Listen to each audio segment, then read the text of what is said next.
Aquela noite, eu estava sentada à mesa da cozinha, com uma caneta na mão, revisando os extratos do plano de saúde e a lista de preparativos pré-cirúrgicos que o médico tinha me enviado.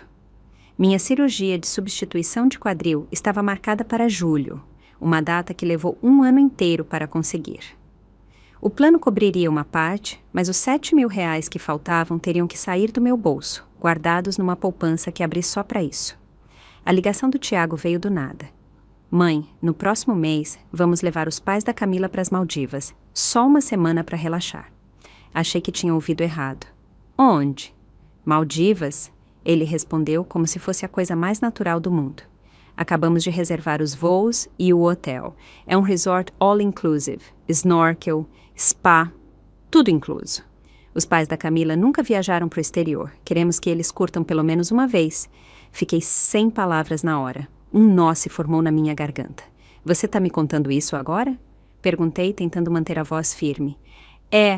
Tá tudo confirmado. Só queremos dar uma pausa, sabe? Os pais dela estão envelhecendo. Não queríamos esperar muito. E o Caio? Perguntei. Ah, você e o pai cuidam dele. Claro, ele tá sempre grudado com vocês. Não é a primeira vez. Ele disse isso com a maior naturalidade. Mas o que realmente me abalou não foram os planos de viagem, e sim a resposta que ele deu quando perguntei, antes de desligar, de onde você tirou o dinheiro? Uma pausa. Peguei um pouco daquele cartão da poupança médica. Você disse que se eu precisasse, podia usar. Meu cérebro explodiu, num grito silencioso. Aquele era o fundo que juntei por mais de um ano.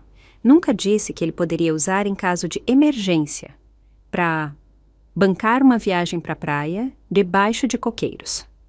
Aquele cartão era para o depósito da cirurgia, para a enfermeira particular de recuperação e para as contas do hospital. Não para pagar a entrada de um resort. Nem tive tempo de reagir quando ouvi uma risada do outro lado da linha, leve, despreocupada, como se ele já estivesse imaginando a brisa do mar. Então, mãe, tá tudo certo, ele disse, e desligou. Fiquei lá, segurando a caneta com tanta força que meus dedos ficaram brancos. O Carlos se aproximou do sofá, franzindo a testa ao ver minha cara. O que foi? Levantei os olhos com a voz rouca. Eles usaram o dinheiro da minha cirurgia para as Maldivas. Ele ficou quieto por uns segundos antes de murmurar. Perderam a noção. Na sexta à noite, o Caio finalmente adormeceu depois de chorar muito. Coloquei ele no berço com cuidado e cobri com uma manta. As pestanas dele ainda estavam molhadas. Ele murmurou algo sem sentido no sono enquanto eu ficava ali, me sentindo como se tivesse sido arrastada por um campo minado de cansaço. Minhas costas doíam tanto que eu mal conseguia ficar reta. O Carlos se agachou atrás de mim, massageando minha lombar. Até a voz dele parecia exausta. Esse menino corre que nem louco. Acordou antes do sol nascer. Olhei para o relógio na parede. 22h30. Desde que abri os olhos às 6, não sentei por mais de alguns minutos. 3 refeições, birras sem fim, sonecas que demoravam uma eternidade para convencer e uma pilha de fraldas sujas para lavar. Tudo porque eles disseram, vocês têm experiência. Meu cabelo parecia grisalho de tão cansado. Minhas bochechas estavam tão secas que começaram a descamar. Não cortava o cabelo há meses. A mulher que me olhava no espelho parecia 10 anos mais velha do que eu realmente era. Enquanto massageava as têmporas latejantes, a porta se abriu. O Tiago chegou em casa depois de um dia longo no escritório. Trocou os sapatos e foi direto para o sofá, sem dizer nada. Ligou a TV.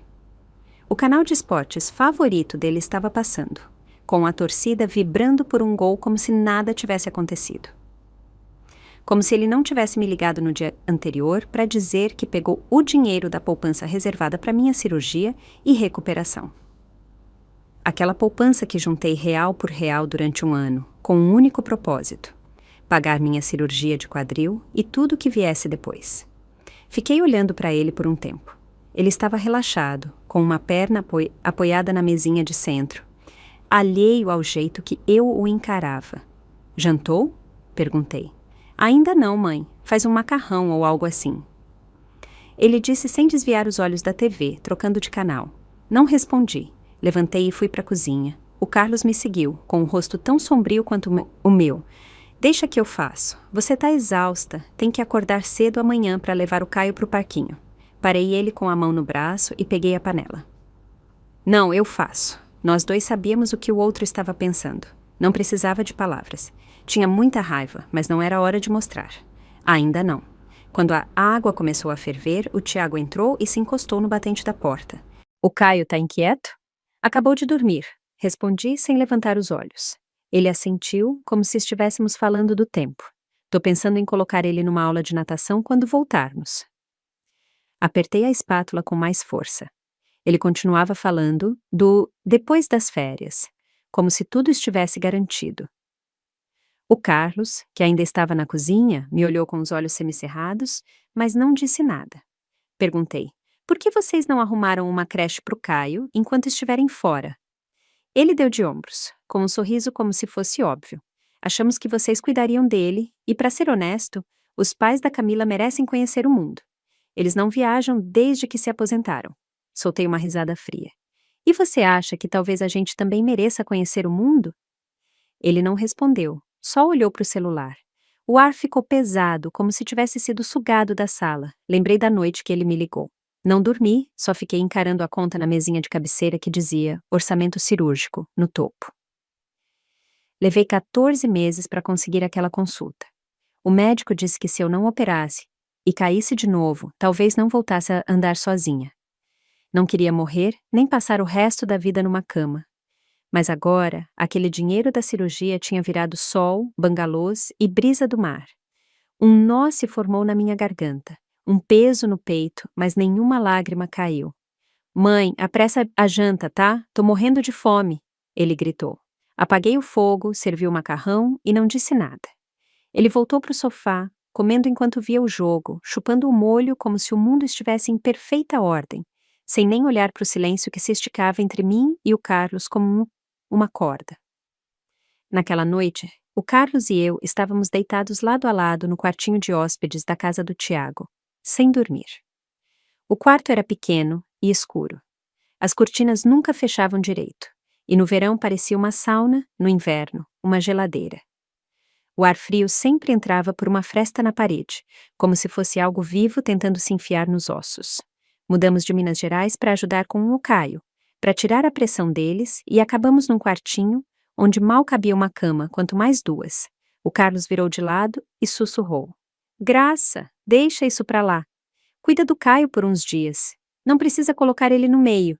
Fiquei olhando o fio de luz da lua que entrava pela persiana, fino como uma fita, apertando cada vez mais meu peito. Carlos, até quando a gente vai se sacrificar? Todos os compromissos que fiz ao longo dos anos começaram a piscar na minha cabeça como um filme velho, quadro a quadro, todos carregados de ressentimento. Quando o Caio nasceu, larguei tudo em Minas, nosso jardim, nossos amigos, e vim para cá com 2 malas para ajudar a Camila a se recuperar.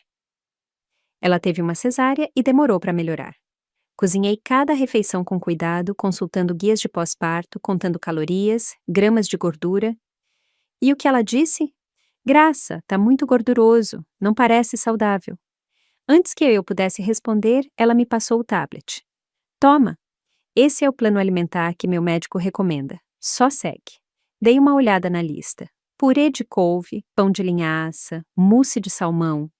Metade dos ingredientes eu nunca tinha ouvido falar. Mas fui lá e comprei tudo o que ela pediu, mesmo que isso significasse pegar 3 ônibus só para achar uma loja que vendesse iogurte grego sem lactose. E mesmo assim, nenhum obrigada. Quando o Caio fez 1 ano, as coisas não melhoraram. Pioraram. Ela disse que eu segurava ele errado, que isso podia afetar a coluna dele. Disse que eu vestia ele com roupa quente demais, que estava causando alergia. Disse que a papinha que eu fazia não estava bem triturada, que era grossa para o estômago dele. Cada coisa que eu fazia, ela criticava com precisão, sempre terminando com: eu li sobre isso. Como se eu tivesse criado o Tiago há 30 anos por pura sorte. E o Tiago sempre repetia a mesma frase, que eu já podia recitar dormindo. Mãe, a Camila só quer o melhor pro bebê, não dá para ser mais compreensiva. Compreensiva, quase toda a minha aposentadoria ia pro bolso deles. Comida, fraldas, sabão, shampoo de bebê, qualquer coisa. E a Camila trocava de bolsas de grife, como quem troca de roupa. Os produtos de pele dela lotavam o armário do banheiro, cada frasco com preço de 4 dígitos. A prestação da casa era 6.000 por mês, o financiamento do carro mais 7.000. O salário do Tiago mal chegava a 5.000 e a Camila ganhava uns 4.000. Na teoria, parecia ok, mas entre os empréstimos, o filho e a obsessão por viajar para o exterior, eles sempre estavam no vermelho. Todo mês, na mesma hora, começava o teatro. A Camila suspirava e dizia: "Mãe, as contas estão apertadas esse mês." Eu nem perguntava, só abria a gaveta, pegava o talão e ia para o banco. Começou uma vez, depois 2. Com o tempo, virou um ritual mensal, um subsídio que eles esperavam que eu desse, como se eu tivesse assinado um contrato de avalista, como se eu devesse isso a eles. Quando o Tiago ficou desempregado por uns meses, nem hesitaram em pedir ajuda. Juntamos coragem e sacamos os últimos 50.000 da nossa poupança de aposentadoria. Nunca falaram em devolver. Não porque esqueceram, mas porque nunca nos viram como pessoas que merecem gratidão. No último mês, peguei uma gripe forte. Meu corpo estava gelado. Naquela noite, o Caio chorou sem parar, se recusando a dormir. Exausta, me virei para Camila e disse: "Você pode ficar com ele essa noite? Tô realmente sem condições." Ela estava deitada com uma máscara facial, olhando o celular. Nem levantou os olhos. "Graça, você aguenta? Tenho uma reunião cedo amanhã. Não vou render se não dormir." E completou: "Além disso, o Caio tá mais apegado a você. Não consigo acalmar ele como você. Naquela noite, com febre, fiquei balançando o Caio até o amanhecer." Na manhã seguinte, no mercado, quase desmaiei no corredor de congelados. Uma moça que passava me segurou na hora. Todos os nossos sacrifícios viraram invisíveis, como se fossem padrão. E no momento em que paramos, viramos o problema. O Carlos soltou um suspiro longo do meu lado, baixinho. "Sei que tá te corroendo, mas o Tiago tá no meio. Não é fácil para ele também." Soltei uma risada seca e me sentei de repente. Não é fácil? Ele tem 36 anos, não 3. Se tá no meio, é porque escolheu ficar. É homem adulto. Por que não diz uma palavra honesta em nosso favor? O Carlos não respondeu, mas os olhos dele piscaram, meio concordando, meio resignado. Joguei as pernas para fora da cama e calcei os chinelos. Minha voz estava calma, firme. "Eles vão para as Maldivas. A gente vai para casa." O Carlos se sentou, assustado. "Você tá falando agora?" "Sim", disse, virando para ele. "A gente tem nossa casa. Por que tá aqui, preso, engolindo essa porcaria? Essa casa é deles. Só somos hóspedes. O Caio é filho deles. Só estamos ajudando. Se deixaram claro que não ligam, então não temos mais obrigação de ligar."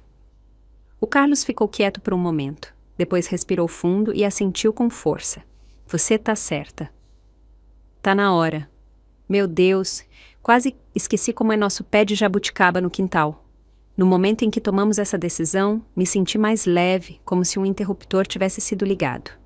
Uma vingança silenciosa, quase alegre, crescia dentro de mim. Não precisávamos gritar, não precisávamos brigar. Por que continuar nos submetendo ao egoísmo deles? Por que nossas vidas tinham que orbitar o universo deles? Comecei até a imaginar, quando a Camila percebesse que tínhamos ido embora, será que aquele rosto sempre calmo finalmente racharia? Na manhã seguinte, acordei às 5, a casa estava em silêncio. O céu lá fora ainda estava escuro. O único som era a respiração suave do Caio. A porta do quarto do Tiago e da Camila estava fechada. Se seguissem a rotina, não acordariam antes das 8. O café da manhã, claro, ainda era minha tarefa. Ninguém pediu. Ninguém agradeceu. Fiquei na frente do espelho do banheiro, estudando meu rosto. Cansado, pálido, as rugas ao redor dos olhos tão fundas que pareciam entalhes. Tava farta dessa vida. Voltei pro quarto e peguei o celular. O Carlos se inclinou. "Que dia a gente vai?" Sussurrei de volta. "O dia antes de eles viajarem. 28 de abril. Vamos dar um presentinho para quando voltarem." O Carlos deu uma risada verdadeira, ampla, com os dentes amarelados por anos de café, mas era a primeira vez em muito tempo que eu o via tão feliz. "Perfeito, vamos nessa."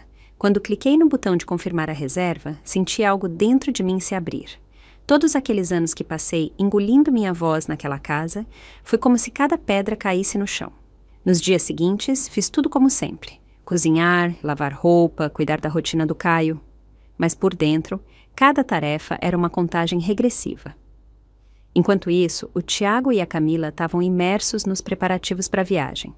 Roupas novas com proteção UV, equipamento de snorkel, até mapas dos melhores pontos de mergulho nas Maldivas. Estavam bêbados de expectativa, completamente cegos para o clima que mudava ao redor deles. Tiveram até a ousadia de me lembrar. Mãe, enquanto a gente estiver fora, não esquece de regar as plantas da varanda. E as roupas do Caio, não mistura com as suas na lavagem. A pele dele é sensível. Usa aquele detergente orgânico de bebê, tá? Sorri e assenti, pensando. Mal posso esperar para ver a cara de vocês quando chegarem numa casa vazia. Na manhã do 28 de abril, deixamos as malas na porta em silêncio. O Caio ainda dormia profundamente. Não acordamos ele. Dei uma última olhada na cozinha, na sala, na varanda. Cada canto que limpei, onde cozinhei, onde carreguei um bebê chorando. Foi uma despedida silenciosa de anos de trabalho invisível. Não contamos para ninguém, sem bilhetes, sem despedidas, só fomos embora. O táxi esperava na esquina. O motorista ajudou com as malas no porta-malas. O Carlos deu um tapinha leve no meu ombro. Assenti, fechei a porta do carro e soltei um suspiro longo. Enquanto o trem seguia para o sul, o horizonte da cidade sumia pela janela.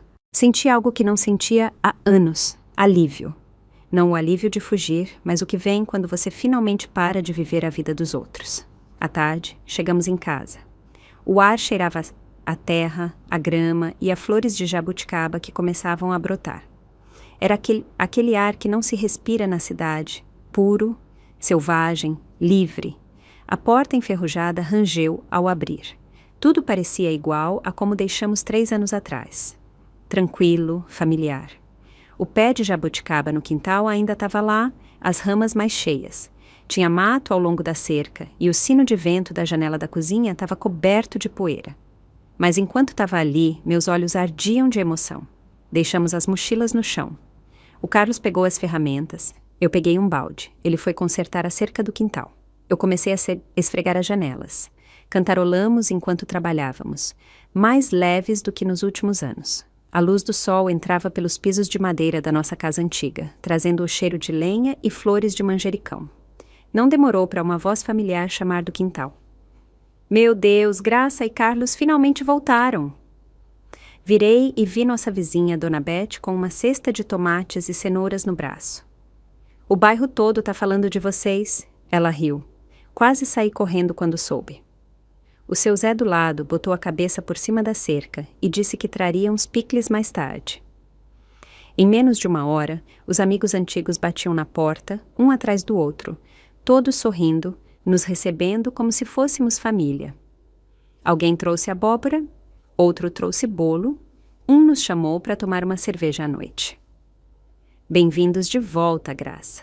Isso era casa. Sem telefone tocando sem parar, sem noras fiscalizando cada movimento na cozinha, sem netos chorando pela avó. Às 2 da manhã, o ar era livre. Os dias voltavam a ser nossos. Fiquei na porta, olhando o espaço vazio no quintal, já planejando na cabeça. Rosas, pepinos, meu cheiro verde favorito. Mas a paz durou só um dia. Na tarde seguinte, enquanto mexia na terra do jardim, meu celular, que estava na mesa da sala, começou a vibrar como louco. O barulho era tão forte que parecia um alarme. Entrei e vi o nome da Camila na tela. Respirei fundo e atendi. Graça, que porra é essa? Ela gritou com uma voz tão aguda que fez meu ouvido zumbir. Até o Carlos, que cortava lenha no quintal, parou e olhou para casa. Você fugiu sem dizer nada? Tem noção da responsabilidade? O que a gente faz com o Caio? Nosso voo sai amanhã ao 12h. Para as Maldivas, tudo reservado, voos, resort, passeios. Você sabe o quanto isso está custando? Volta agora. Tá querendo estragar nossa viagem? As perguntas dela vinham como tiros, sem nem me deixar responder. Fiquei ali, olhando para o pé de jabuticaba banhado pelo sol na janela. Meu pulso se acalmou e quando ela finalmente parou para respirar, falei. Minha voz era fria, controlada. Camila, não preciso da sua permissão para voltar para minha casa. O Caio é seu filho, não nosso. Não somos suas babás de plantão, nem suas empregadas. Do outro lado, silêncio por uns segundos. Depois uma explosão ainda mais alta. Você está aposentada, nem trabalha. O que custa ajudar com seu próprio neto? Vocês disseram que queriam estar aqui e agora somem. Também concordaram em ajudar com a prestação da casa. Não finja que isso nunca aconteceu. Minhas mãos tremiam de raiva. Concordaram. Era assim que ela chamava as noites que chorava, implorando para a gente ficar, dizendo que não dava conta sozinha, que estava depressiva. Era assim que chamava quando pegou minhas mãos e disse que, se eu ficasse, me trataria como mãe? Tudo uma encenação. Engoli a raiva e falei, cada palavra lenta e clara. Camila, não reescreva a história. Dissemos que ajudaríamos quando vocês tivessem dificuldade. Nunca dissemos que pagaríamos a casa de vocês para sempre. Vocês escolheram viajar. É a liberdade de vocês. Mas se não planejaram o cuidado do filho de vocês, é responsabilidade de vocês. E não vamos voltar. Essa é nossa casa. E é aqui que ficamos. Silêncio do outro lado, depois outra explosão. Graça Whitman, você vai ver. Se não voltar, manda o Caio para aí. Tá destruindo o nosso casamento. Tá destruindo nossas vidas. Vou pedir pro Tiago te ligar agora. Você vai se arrepender. E desligou na minha cara. Fiquei ali, com o celular na mão, a palma suando. O Carlos se aproximou, com serragem nas mãos, e deu um tapinha leve no meu ombro. Falou baixo, quase num sussurro. Graça, não deixa isso te abalar. Não vale a pena. Sorri cansada e balancei a cabeça. Tô bem, só nunca imaginei que a cara de pau dela fosse tão grande. Tem gente que quanto mais você dá, mais eles tomam. Só param quando te encurralam e aí descobrem que você tem dentes. Não deu nem 5 minutos e o celular tocou de novo. O nome do Tiago acendeu na tela. Senti um aperto no peito, como se algo tivesse caído em cima.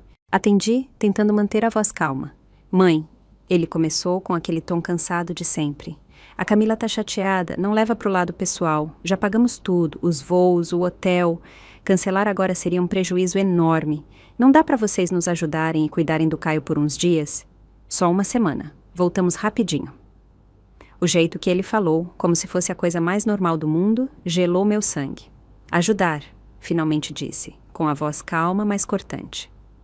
Tiago, desde o seu casamento até o nascimento do Caio, a gente não ajudou? Sacamos nosso fundo de aposentadoria para pagar a prestação da casa. A fórmula, o período que você ficou sem emprego. E você se lembra disso? Sua esposa nos trata como o quê? Como empregados, como se fôssemos um caixa eletrônico. Me dá ordens na cozinha como se eu fosse assistente dela. Critica a comida que faço na minha frente, sem nem fingir um sorriso. E você, onde estava? Ela reclama dos produtos de bebê que compro, diz que são antiquados ou não são orgânicos o suficiente. Onde você estava, Tiago? Você não é mais criança, é pai, marido. Tá pensando em passar a vida limpando a bagunça dela? Do outro lado, silêncio. Passaram 30 segundos antes dele falar, quase inaudível. Mãe, sei que você fez muito por nós. De verdade, mas a Camila é assim. Os pais dela mimaram ela, você sabe. Ela não tem má intenção, só fala meio grossa. Você podia deixar pra lá. Somos família. Pra que falar coisas que a gente vai se arrepender depois? Sobre a prestação, a gente resolve quando voltar. Só não fica brava. Volta, vai. Naquele momento, qualquer faísca de esperança que eu ainda tinha apagou de vez. Deixar pra lá. Eu tinha deixado pra lá tantas vezes que virei cinzas. Tiago, disse, com a voz calma, fria como gelo. Passei a vida engolindo coisas por causa da paz. Carreguei essa família mais tempo do que você imagina. E o tempo que me resta agora é meu. Aproveitem a viagem para as Maldivas. O Caio é seu filho. Resolva. A prestação é responsabilidade de vocês, não nossa. Tô cansada. Vou descansar. Desliguei antes que ele pudesse responder. Muitas vezes, o ponto de ruptura entre uma sogra e uma nora não vem de uma guerra aberta.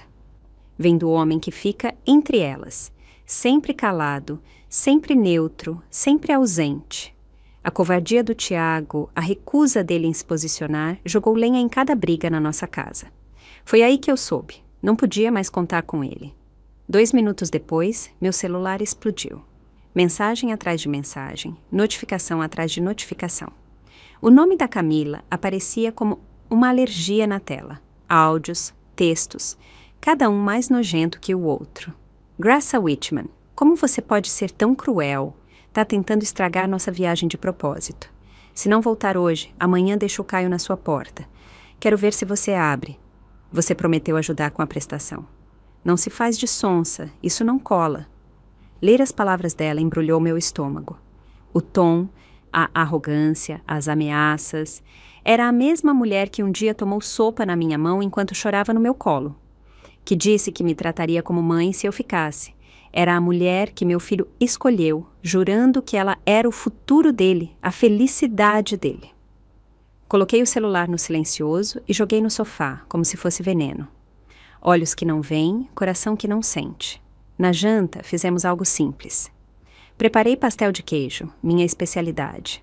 Ficaram no ponto, macios, com um toque de orégano, mas cada mordida parecia madeira na boca. Naquela noite, deitei na nossa cama antiga de madeira. O colchão afundava no meio e a estrutura rangia nas minhas costas. Não conseguia dormir. Lá fora, nada de luzes da cidade, só o brilho das estrelas pelas frestas. Mas quanto mais escura a casa, mais claros os pensamentos. Minha cabeça revirava gavetas velhas de memória, trazendo cada mágoa, como se fosse roupa suja esticada no varal. Quando o Caio tinha 2 meses, uma amiga da faculdade da Camila veio visitar. Eu estava ninando ele na sala, balançando de leve para ele dormir. Ela franziu a testa e disse: Graça, não é assim que segura. Estudos dizem que pode afetar a coluna. Não levantou a voz, mas a sala ficou muda, parecia uma bronca. A amiga dela me deu um sorriso constrangido e eu fiquei ali, como se tivessem jogado um balde de água em mim. Criei meu filho. Agora recebia sermão na frente de estranhos sobre como segurar meu neto. Não disse nada, só mudei a posição. Mas, daquele dia em diante, segurei o Caio com receio, com medo de ser corrigida de novo. Aí veio meu aniversário. Queria algo simples. Comprei carne, cogumelos, planejei uns pratos que amava. O Carlos até trouxe uma garrafa do meu vinho favorito da cidade. A Camila entrou, cheirou o ar e torceu o nariz. Graça, tá muito gorduroso, já te disse. Agora só comemos comida leve. Menos óleo, menos sal. Pegou o celular e pediu delivery. Uma salada, peito de frango grelhado. Eu e o Carlos sentamos à mesa enquanto ela mastigava e mexia no celular. A comida que preparei ficou intocada. Meu aniversário virou desaprovação e um pedido de aplicativo. Cada lembrança, cada ferida, era como uma faca escondida no cobertor. De dia, você não sente. Mas de noite, ao se mexer, ela te corta. Eu dizia para mim mesma: tenha paciência, é pela família, pelo seu filho. Mas aprendi que paciência não cura. É um veneno lento. Quanto mais você engole, mais invisível você fica. Achava que estava segurando a família. Na verdade, só alimentava uma fera que queria mais. E agora não tinha mais limites para ceder, nem linhas para cruzar. No dia seguinte, a Camila mudou de tática. Como não respondia às ligações, nem às mensagens, ela mandou a mãe dela. A Sônia se achava uma consultora educacional aposentada. Foi vice-diretora de uma escola pública e falava com um tom de superioridade. Quando meu celular tocou com o nome dela, não esperei uma conversa, e sim um show. Uma pressão disfarçada de papo de família. Atendi, e a voz dela era mais suave que a da Camila, mas aquele tom arrogante de quem se acha moralmente superior ecoava alto. Oi, Graça. Aqui é a Sônia, mãe da Camila. Sei que as coisas ficaram meio tensas, mas nós, mais velhas, temos que ser compreensivas com os jovens, né? O Tiago e a Camila estão muito estressados. E uma viagem curta como essa pode ajudar muito o casamento deles. Daria um tempo para eles se reconectarem. Me encostei na porta da cozinha, ouvindo ela falar de manutenção de casamento e compreensão como se fosse a Bíblia. Quase ri. Compreensão. Cadê essa compreensão quando eles reservaram os voos e o resort sem nem conversar com a gente? Fomos nós que impedimos eles de viajar? Rasgamos os passaportes, trancamos as malas. Sônia disse, calma. Nunca fomos contra as férias deles. Entendemos a importância do descanso, mas o Caio é filho deles, não nosso. É responsabilidade deles organizar a viagem, não nossa. E, francamente, usar meu dinheiro para bancar a viagem não foi correto. Silêncio. Ela claramente não esperava que eu fosse tão direta. Bom, pode ser, disse, com a voz tensa. Mas o Caio é muito pequeno, não pode ficar sozinho. Vocês são os avós, não podem lavar as mãos e deixar ele na mão. E vamos lá, Graça, vocês estão aposentadas, têm tempo. Ajudar um pouco não é parte de apoiar a próxima geração? A Camila cresceu numa família confortável. Não está acostumada com dificuldades. Criar um filho é novidade para ela. Quase soltei uma gargalhada. Não está acostumada com dificuldade? E eu, nasci com um bebê numa mão e um manual de fraldas na outra? Também não fui treinada para ser mãe. Resolvi na raça, como toda mulher. Sônia, disse, ainda calma. Criamos o Tiago. Era nossa responsabilidade e fizemos. Agora só queremos viver em paz. Não é pedir muito. A voz dela ficou um pouco mais aguda. Mas, Graça, não te dá paz saber que o Tiago e a Camila estão bem? Sobre a prestação, os jovens de hoje estão sob muita pressão. Você e o Carlos têm condições. Não é bem educado dar uma mãozinha? Se eles atrasarem o empréstimo, vai afetar o Caio. Você não quer isso. Lá estava a lógica dela. Se sacrificar pela ilusão de uma próxima geração estável. Sônia, cortei afiada, o dinheiro que temos é para os nossos remédios, nossa comida, nosso futuro. Não somos banco, nem ONG. Não devemos nada a ninguém. Se não podiam pagar a casa, não deviam ter comprado. A vida é feita de escolhas, não de sonhos. O futuro do Caio é responsabilidade deles. Não é nossa desculpa para sermos usados. Silêncio. Imaginei o rosto dela, lábios apertados, desaprovando, sem argumentos, sem parecer egoísta. Bom, ela disse, com um tom gelado. Acho que não tem mais o que conversar. Se vai ser tão insensível, vamos esperar para ver no que dá. Só espero que não se arrependa depois. E desligou. Fiquei olhando a tela escura do celular e por um segundo o silêncio ao meu redor parecia quase sagrado. Arrepender. Se tem algo que me arrependo é de ter investido tanto numa relação construída num terreno torto. Foram todas as vezes que deixei a culpa calar meu instinto. Todas as vezes que alimentei o egoísmo de alguém porque não aguentava ser chamada de egoísta. Antes que eu pudesse largar o celular, outra notificação apareceu. Um áudio encaminhado do Tiago. A foto de perfil da Camila e o título familiar. Você recebeu um áudio. Toquei e a voz dela saiu gritando pelo alto-falante, entre lágrimas falsas, tão aguda que cortava. Tiago, tá me ouvindo? Olha o que seus pais estão fazendo. Não ligam pra gente. Não suportam nos ver felizes. Nos abandonaram. Abandonaram o Caio. É isso agora? Não quero mais uma família assim. Se não resolver, acabou. Você fica com o menino, eu fico com a casa. Quero ver como você se vira. Ela soluçava, gritava, se lamentava como se estivesse numa novela. Mas não senti nada. Nem pena, nem culpa. Porque aquilo não era conversa. Era chantagem emocional. E eu não era mais aquela Graça que se encolhia, se dobrava e perdoava. Achei que o áudio histérico da Camila era o fundo do poço. Engano meu. Ela tinha algo pior, mais feio. Naquela manhã, recebi uma ligação do serviço social local. Pensei que fosse sobre um evento comunitário, uma pesquisa de saúde, mas quando a mulher falou, congelei.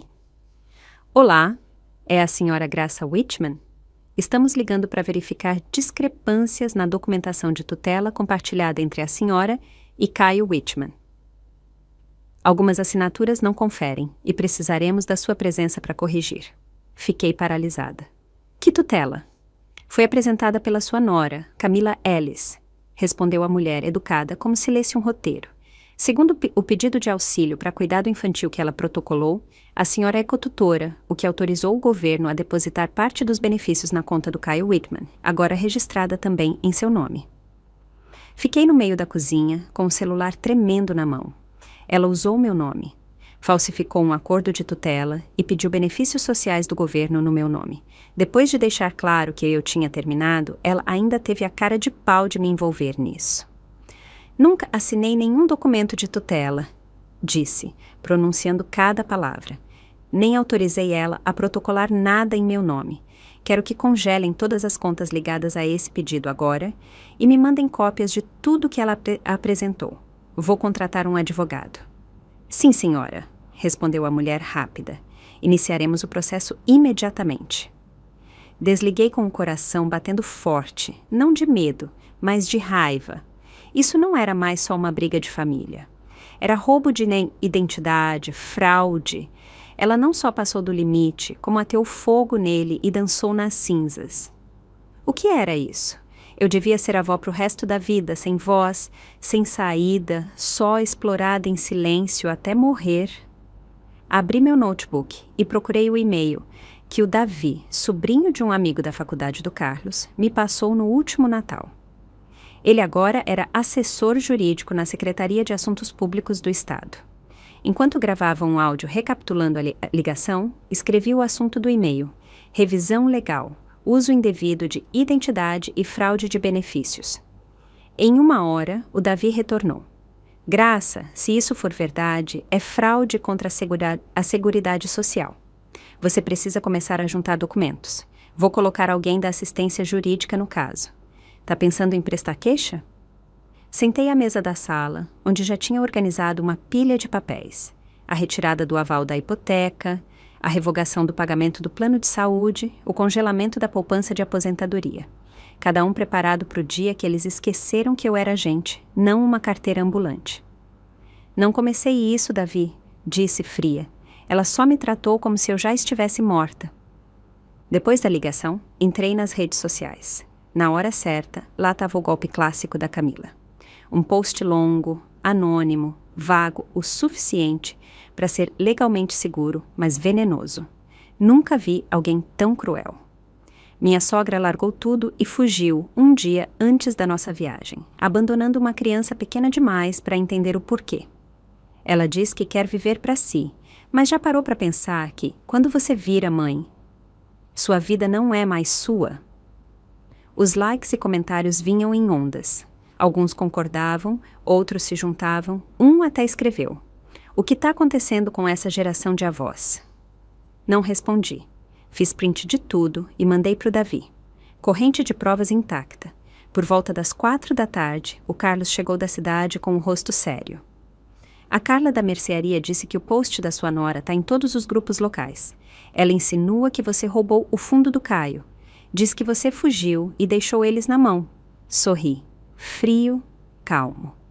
Ela pode me chamar de ladra o quanto quiser, disse. Mas está prestes a descobrir que a lei é mais fria que eu. Peguei o celular e liguei para o Tiago. Dessa vez, não esperei ele falar. Tiago, fala para sua esposa apagar todos os posts que fez sobre mim, entrar em contato com o serviço social e retirar formalmente o pedido fraudulento. E ela precisa cooperar com a investigação. Senão, vou prestar queixa contra Camila Ellis por roubo de identidade e fraude contra a Seguridade Social. Usar meu nome já é motivo para processo. Do outro lado, só respiração, até que a voz dele saiu, fraca, baixa. Mãe, precisa mesmo fazer isso? Ela não me deixou escolha, disse. E você ajudou ela a pular do penhasco. Te avisei. Não aperta uma mãe até o limite e espera que ela continue sendo sua empregada. Não precisa me amar, mas vai parar de me usar. Desliguei antes que ele pudesse dizer mais. No dia seguinte, recebi um e-mail do Davi. Caso aceito. A Camila receberia uma notificação formal de investigação em 30 dias. Se as acusações fossem confirmadas, ela enfrentaria uma multa de 5 a 10 mil reais, além de uma mancha no histórico de crédito por 5 anos. Na mesma tarde, o Carlos recebeu uma ligação da irmã da Camila. Ela foi afastada, disse. A empresa acusou ela de roubo de identidade e fraude. Pediram para ela não aparecer na sede por enquanto. Assenti, não disse nada. Ela subiu essa escada sozinha. Deveria agradecer que não chutei para ela cair de cara. Às 3 da tarde, o serviço social ligou de novo. Senhora Whitman, chegamos a uma conclusão preliminar sobre o pedido de tutela falsificado que a senhora denunciou.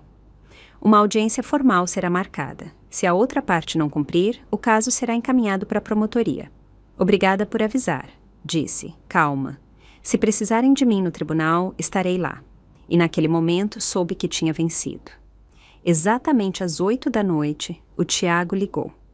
Coloquei no viva voz e fiz questão que o Carlos ouvisse tudo. Ele parecia um aluno pego colando na prova. Mãe, a Camila pirou. Hoje ela deixou o Caio no meu escritório. Disse: seus pais não falaram que agora o menino é sua responsabilidade? Então cria. Desligou o celular. Não sei onde ela tá. Será que, só por uns dias, você pode ficar com o Caio? Interrompi antes que ele continuasse.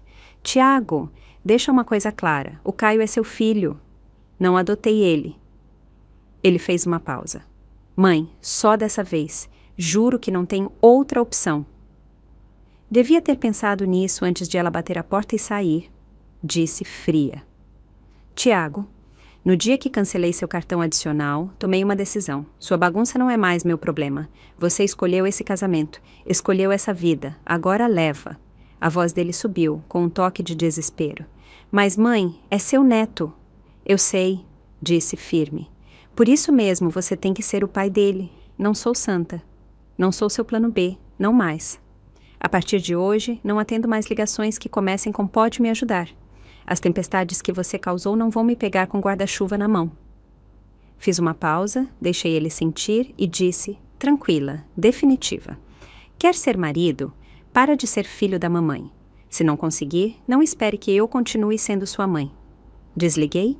Não tinha espaço para lágrimas, nem desculpas. Não tinha oxigênio para culpa. Abri minha lista de contatos e apaguei o número do Tiago. Depois o da Camila, depois o da Sônia, bloqueei todas as contas que eles usavam para falar comigo. Fui nas configurações e ativei o Não Perturbe para sempre. Essa foi a última vez que pausei o caos deles. De agora em diante, se gritarem, fecho a porta. Se caírem, não seguro. Se quebrarem, observo. Sem comentários, sem interferências, sem boias. A partir de hoje, qualquer um que ousar usar a família como arma para me amarrar de novo vai entender. Não sou sua mãe, sou o acerto de contas que você nunca viu chegar. E chegamos ao fim de mais uma história real da vida. Se essa história tocou o seu coração, deixa o seu like e se inscreve no canal. É rapidinho, gratuito e me ajuda muito a continuar trazendo essas histórias com muito amor e carinho para você. Me conta nos comentários de onde você está me assistindo, que horas são aí agora? E o que essa história fez você sentir? Eu leio cada comentário com muito carinho e adoro saber um pouquinho de cada um de vocês. Se quiser me apoiar ainda mais, você pode enviar um super obrigado. E olha, se quiser ouvir mais histórias como essa, é só clicar em um dos vídeos que estão aparecendo aqui na tela. Um abraço bem apertado. Que bom que você existe!